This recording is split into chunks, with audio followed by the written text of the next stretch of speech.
Isang mapagpalang araw mga ka-YouTube. Ngayon po ay araw ng Biyernes, June 13, 2024 ho.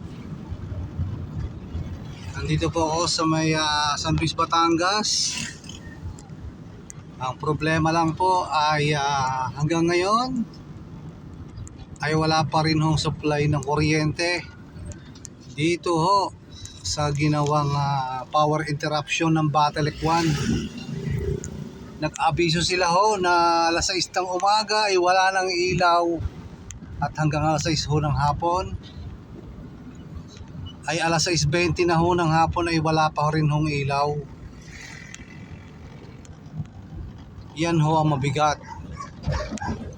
Marami hong negosyo kanina o mga pwesto sa palengke, nakita ko sarado sila dahil ho dyan sa power interruption na yan. Napakahirap ho pala kapag merong ganito na supplier ng kuryente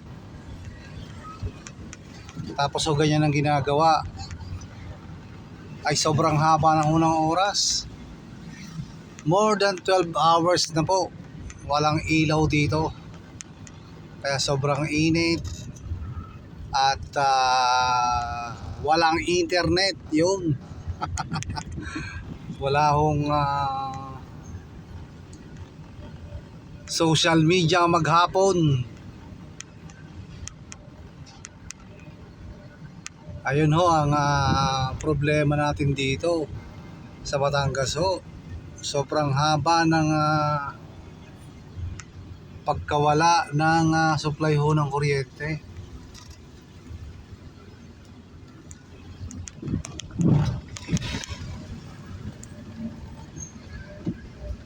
Kaya mga tao'y naglabasan sa kanilang bahay. Ay siyempre ho, mainit.